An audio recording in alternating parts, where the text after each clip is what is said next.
Olá, seja muito bem-vinda e muito bem-vindo ao Jornal Redação Hit. Fim de semana chegou, uma grande oportunidade de estar com a família e descansar. E a partir de agora você fica muito bem informado. A bebê sequestrada por uma falsa agente de saúde foi resgatada pela polícia. Ela foi encontrada em um cativeiro em Curitiba e a mulher que sequestrou foi presa pelas autoridades. O resgate foi feito pelo Serviço de Inteligência da Rondas Extensivas de Natureza Especial, a RONE. A bebê, Eloá Pietra, de 1 ano e 6 meses, estava em um cativeiro. E a polícia só encontrou o local depois de receber informações de que o carro da suspeita tinha sido visto em Campo Largo, Curitiba. Quando chegaram no local, ela estava sozinha com a criança. Ela foi presa imediatamente e a menina foi encaminhada para a sede do Tático Integrado de Grupos de Repressão Especial. Depois, ela foi encaminhada ao Conselho Tutelar e entregue de volta à família. As autoridades afirmaram que Eloá foi encontrada bem e sem ferimentos. Ainda não se sabe se a mulher agiu sozinha e o porquê ela sequestrou a criança. Eloá foi sequestrada após uma mulher se passar por uma falsa agente de saúde. A polícia agora continua investigando o caso. E morreu no Piauí a 6ª vítima do caso do arroz envenenado. A informação foi divulgada pelo Hospital Estadual Dirceu Arco Verde, em Parnaíba, litoral do estado. A causa da morte ainda é investigada. Maria Jocilene da Silva, vizinha de 32 anos, morreu nesta sexta-feira. Ela foi uma das pessoas que comeu arroz envenenado no dia 1º de janeiro. A mulher voltou a ser hospitalizada na última quarta-feira, 20 dias após ter recebido alta do episódio envolvendo o arroz. No boletim desta sexta, o hospital informou que a paciente passava por exames complementares adicionais e que estava em contato contínuo com o Instituto de Medicina Legal para identificar o que levou a mulher a ser internada. A polícia ainda não sabe se a morte tem relação com o envenenamento no início do ano. Maria Jocilene e mais 7 pessoas consumiram arroz com uma substância tóxica que aparece na composição do chumbinho. O principal suspeito do crime é Francisco de Assis, padrasto de uma das vítimas. Ele está preso desde o dia 8 de janeiro, mas nega que tenha envenenado a família. Entre os motivos que levaram à prisão de Francisco, a polícia afirmou que ele deu as versões diferentes sobre o ocorrido e que houve contradições entre os depoimentos dele e dos demais familiares. As redes sociais dos presidentes Luiz Inácio Lula da Silva e do ex-presidente Jair Bolsonaro passaram por alterações. Uma foi agredida e outra sofreu alterações exatamente para não dar margem aos adversários. Quem traz as informações é o repórter Bruno Tenório. O perfil do ex-presidente Jair Bolsonaro na rede social X, antigo Twitter, foi invadido. As publicações suspeitas que foram feitas na conta já foram removidas. Segundo Carlos Bolsonaro, filho do ex-presidente vereador pelo Rio de Janeiro, a invasão ocorreu por volta das 11 da noite, pouco tempo após uma postagem divulgar uma criptomoeda. Em sua declaração, ele afirmou que a conta foi invadida e roubada e que medidas para recuperá-la já haviam sido iniciadas. Jair Bolsonaro tem atualmente mais de 13 milhões de seguidores na plataforma. Uma das postagens feitas pelos invasores trazia uma imagem de Bolsonaro ao lado de Donald Trump, presidente dos Estados Unidos. O episódio ocorreu poucos dias após Trump anunciar o lançamento de uma criptomoeda associada ao seu nome, classificada como memecoin, inspirada em memes da internet, que devido ao alto volume de negociações, pode ter sua valorização ampliada. Já no governo, a conta oficial do presidente Luiz Inácio Lula da Silva no Instagram passou a ser gerida pela equipe do novo ministro da Secretaria de Comunicação Social, Sidônio Palmeira. A mudança marca o encerramento de uma disputa interna que vinha ocorrendo desde o início do governo e indica uma nova abordagem na comunicação digital do presidente. Das publicações atuais, já é possível perceber que a estética já mostra sinais de uma abordagem mais descontraída e informal, tentando mostrar a nova fase da comunicação presidencial. Para Sidônia, a comunicação presidencial vai passar por mudanças para criar um maior engajamento e interação com a população. Segundo ele, Lula deseja se comunicar de forma mais direta, mostrando suas ações e explicando as iniciativas do governo.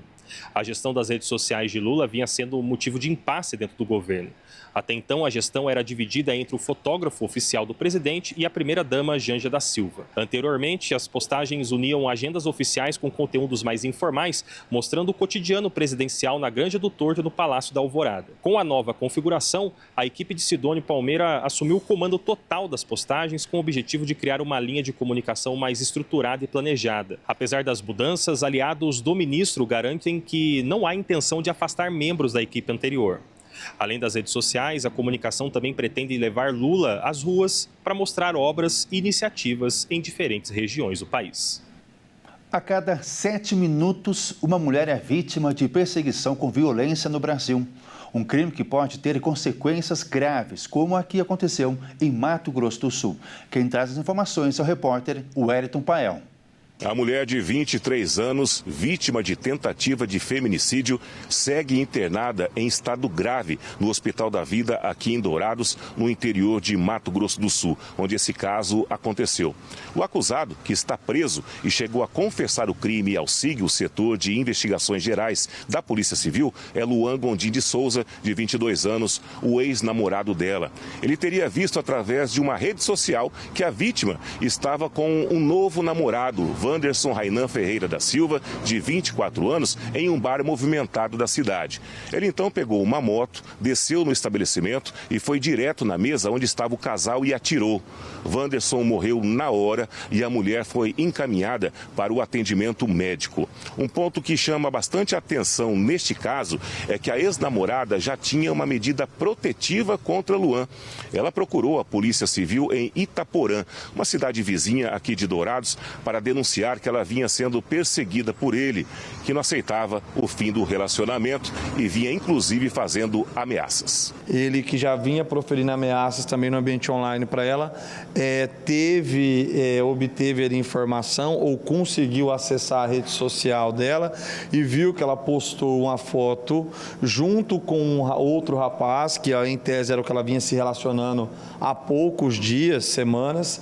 E ele, ciente onde ela estava, ele pegou, utilizando esse veículo moto cor vermelha, ele passou na frente do local e identificou que eles estavam lá mesmo e à mesa, parou a moto em um local um pouco escuro, ermo, desceu e a queima-roupa executou primeiros disparos em direção ao masculino, o Wanderson, e depois atirou contra a Kimberly, que era a ex-namorada dele. A princípio ele foi alvejado de 3 a 4 disparos, a vítima fatal, e ela recebeu 7 disparos na região das costas, entendeu? Em uma questão de posse e domínio em relação à menina, não aceitava o termo do relacionamento, e ele tinha ameaçado, sim, tirar a vida dela caso ela se relacionasse com outra pessoa, ou não aceitasse voltar com ele. Ele pretendia matar os dois, tanto que ele chegou, foi efetivo nos 3 disparos, 4 na região frontal da vítima, fatal, e depois passou aos disparos contra ela, nesse reflexo de segundo. Então, ele pretendia tirar a vida dos dois. Os tiros não ricochetearam, ele foi específico em atirar nele e após nela. Luan é suspeito de ter mandado mensagens de ameaça à ex-namorada através de redes sociais antes de cometer o crime. Caso como esse não é isolado. Há quase 4 anos, perseguir uma pessoa tanto no mundo físico quanto online foi incluído no Código Penal, como crime que também é conhecido como stalking. A pena de 6 meses a 2 anos de prisão e pode chegar a 3 anos se houver agravantes, como o caso de ser praticado contra mulheres. Esse é, inclusive, o crime contra elas que mais tem aumentado nos últimos anos no país. E é muito praticado por ex-companheiros que não aceitam o fim do relacionamento. Muitas vezes essa mulher, ela percebe essa importunação, esse acompanhamento desse indivíduo, muitas vezes no trabalho, ela se sente essa inconveniência, muitas vezes praticando uma atividade física, e ela procura as autoridades para registrar. O importante é ela se munir de maiores informações, muitas vezes pode ser até um veículo que acompanha essa mulher realizando uma atividade física, tentar identificar muitas vezes uma placa, ou outras pessoas que estiverem com ela e também presenciarem o fato, que tenham observado algum detalhe que possa ajudar a autoridade a identificar esse autor. Muitas vezes, nas redes sociais, ela recebe uma demanda muito grande de mensagens inconvenientes, fotos intimidadoras ou até mesmo ameaças. O importante é ela tentar documentar todos esses registros e também levar para a autoridade como meio de prova para provar que está sofrendo esse assédio. A mulher, ela que sofre esse tipo de violência, ela pode pedir essa medida protetiva e lá vai vir as restrições com relação a esse autor, se ela tiver identificado, por exemplo, que aquele indivíduo vem praticando esse delito. O Programa Mulher Segura da Polícia Militar, ele é um programa que basicamente efetua fiscalização e acompanhamento de medidas protetivas, ou seja, essa mulher, ela se sentiu confiante, procurou a justiça, pediu esse auxílio. Essas medidas são encaminhadas para a Polícia Militar para fazer a fiscalização. Daqui que nós recebemos as medidas, é feito um cadastro, né, com as informações básicas, a gravidade, os fatos, como que ocorreram, para essa equipe que está na rua poder fazer a fiscalização em horários aleatórios e visando pegar alguma situação de irregularidade ou de descumprimento. De acordo com os dados mais recentes do Anuário Brasileiro de Segurança Pública, a cada 7 minutos, uma mulher é vítima de stalking no Brasil. Os investidores estão perdendo entusiasmo com um ramo de negócios que sempre pareceu ser lucrativo, o da produção de medicamentos para combater a obesidade. Após um teste decepcionante de um novo medicamento da Novo Nordisk, no mês passado, e números de vendas abaixo do esperado da Eli Lilly por 2 trimestres consecutivos, as ações de ambas caíram de máximas históricas. Alguns dos investidores também não estão convencidos de que o mercado valerá mais de 100 bilhões de dólares até o final da década, como prevêem os analistas. O resultado, por enquanto, é que a Novo Nordisk não é mais a empresa mais valiosa da Europa. E os especialistas em anti-obesidade entraram em território de mercado em baixa. O analista de mercado, Sachin Jain, do Bank of America, aponta o potencial de crescimento do mercado como uma das principais incógnitas que preocupam os investidores. A primeira de uma nova geração de medicamentos. GLP-1 foi aprovada para perda de peso nos Estados Unidos em 2021. Mas a falta de capacidade de fabricação significa que a demanda superou a oferta desde o início. Isso tornou o tamanho do mercado e seu potencial de crescimento muito mais difíceis de avaliar. Mesmo assim, uma infinidade de biotechs surgiu ao redor do mundo para tentar competir com os 2 grandes players. Elas esperam ser capazes de projetar tratamentos que sejam mais fáceis de fabricar, mais convenientes de administrar. As opções atuais devem ser injetadas e tenham menos efeitos colaterais, sendo os mais comuns náuseas e diarreia. Investidores privados recentemente apoiaram biotechs com rodadas de financiamento excepcionalmente grandes. A Verdiva Bio e Kailera Therapeutics arrecadaram mais de 400 milhões de dólares cada, enquanto a Metsera, que entrou com pedido de IPO, garantiu 215 milhões de dólares em novembro. Grandes empresas farmacêuticas também estão correndo para comprar candidatos a medicamentos anti-obesidade, mas a grande maioria desses medicamentos ainda está há muitos anos do mercado e, embora as vendas dos medicamentos existentes continuem a crescer, os investidores ficaram inquietos com as altas avaliações da Novo Nordisk e da Eli Lilly. Mesmo depois que suas ações caíram 7% em um dia no início deste mês, a Eli Lilly está negociando com uma relação preço-lucro baixo. E veja a seguir, 47 milhões de trabalhadores brasileiros estão na informalidade ou devendo impostos. A reportagem completa no próximo bloco. Nós voltamos já já.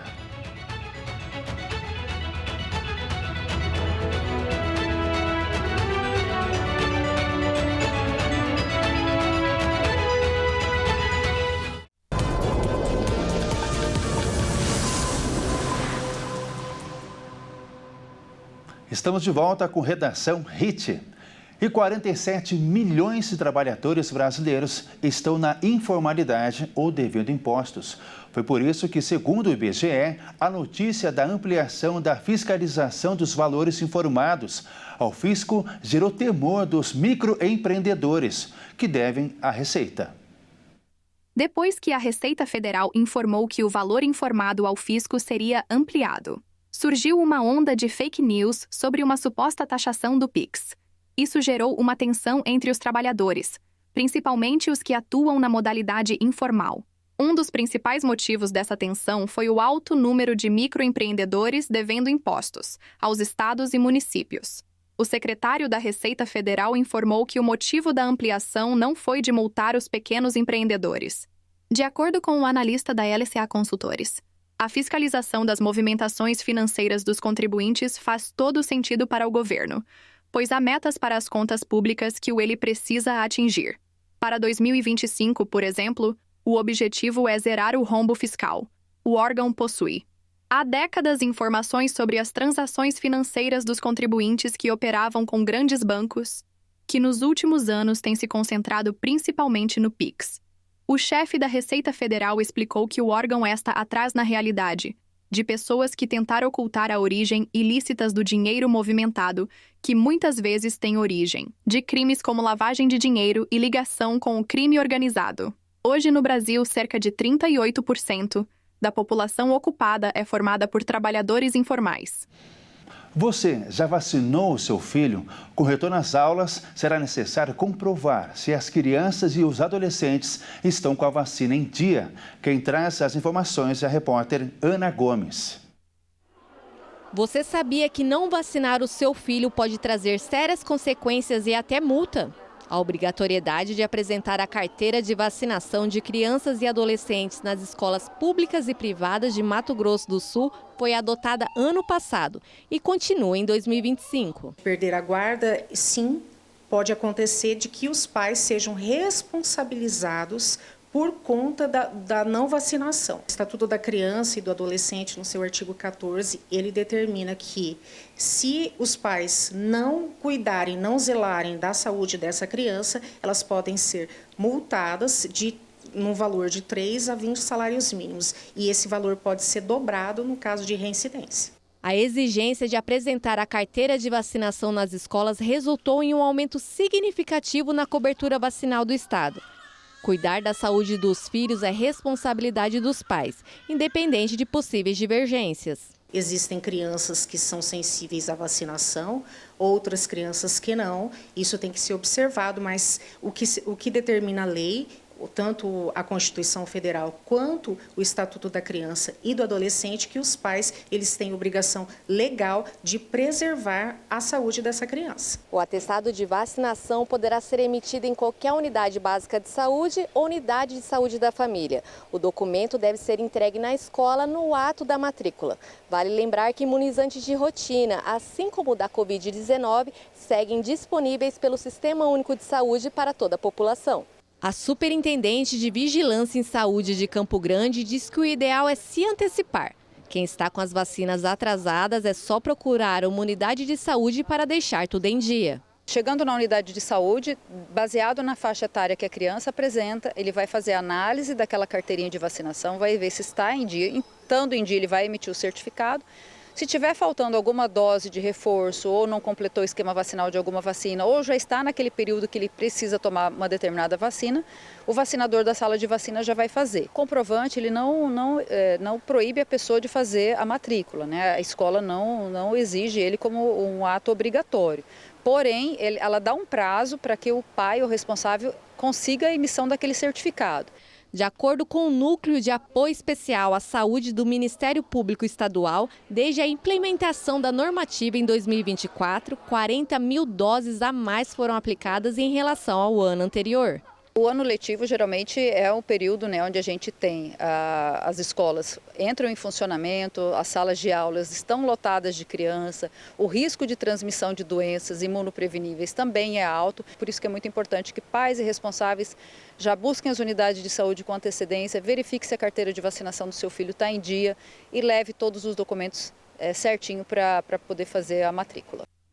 Agora vamos falar de esportes. Neste domingo, São Paulo e Corinthians farão o primeiro clássico das equipes no ano. Além da rivalidade, um tabu de quase 7 anos também estará em jogo. Vamos ver. São Paulo e Corinthians seguem em preparação para o primeiro clássico das equipes em 2025. Na noite passada, o tricolor venceu o Guarani no Morumbi pelo placar de 1-0 e vai chegar muito motivado para o confronto com o Timão. Zubeldia terá à disposição para a próxima partida todo o seu elenco. E tudo indica que Oscar, Lucas, Luciano e Caleri farão a linha de frente do tricolor. Já no lado do Corinthians, o zagueiro Gustavo Henrique e os meio-campistas Maicon e Rodrigo Garro são desfalques certos devido a lesões. Quem também não estará à disposição do técnico Ramon Dias são os jovens Breno Bidon e Felipe Longo, que estão com a seleção sub-20. Por outro lado, o Timão vem muito confiante após 10 vitórias consecutivas e tenta usar o seu ótimo momento para quebrar o tabu de não vencer o São Paulo no Morumbi desde 2017, quando ganhou por 2-0. Ganhar o primeiro clássico do ano é sempre muito importante, e além de dar moral para o restante da competição, certamente enfraquece a moral do rival. Com certeza o jogo promete fortes emoções. Esse jogão vai acontecer no domingo, às 18h30. O homem mais velho do mundo é brasileiro e tem 112 anos. Quem vai contar essa história dele agora é o Alexandre Cardoso. Esse senhor de 112 anos, inclusive, recebe o benefício do INSS há 46 anos e olha só, ele nem parece ter tudo isso. João Marinho Neto, que é morador de Apuiarés, no Ceará, já é reconhecido oficialmente pelo Guinness Book como o homem mais velho da América Latina e herdou o legado do primeiro lugar após o falecimento do britânico, que tinha a mesma idade, em novembro de 2024. João Marinho Neto nasceu em 5 de outubro de 1912. Ele trabalhou no meio rural e recebeu o benefício de aposentadoria desde 1978, quando tinha 66 anos. Ele teve 7 filhos, 22 netos, 15 bisnetos e 3 tataranetos e mora em uma casa de abrigo com outros 11 idosos. A pesquisa sobre o homem mais velho do mundo, que foi documentada pela Guinness Book, faz parte da celebração do aniversário da Previdência Social, que completa 102 anos nesta sexta-feira. Ou seja, o seu João Marinho é 10 anos mais velho que a própria Previdência Social. E nós vamos encerrar essa edição com uma imagem inusitada que chamou a atenção nas redes sociais. Um quiroprata foi chamado para atender uma girafa. Vamos conferir como foi esse atendimento. Um quiroprata de Oklahoma, nos Estados Unidos, foi chamado para atender uma girafa, depois que o dono notou que ela estava com dificuldade para mastigar. Nas imagens, podemos ver o homem atendendo a paciente e parece que ela está gostando.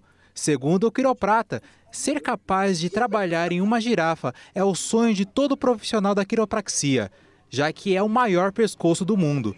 Depois da avaliação, ele percebeu que ela não estava se movimentando para a esquerda. Depois do procedimento, o dono da girafa contou que ela voltou a mastigar normalmente. Foi perguntada ao quiroprata qual era a sensação de atender uma girafa, e ele contou que o cabelo pinica e que a língua é muito viscosa, como se fosse um cacto com cabelo curto. Esta edição fica por aqui. Agradeço a sua companhia e continue assistindo a nossa programação por aqui e também no YouTube. Um ótimo fim de semana. Fique com Deus. Tchau!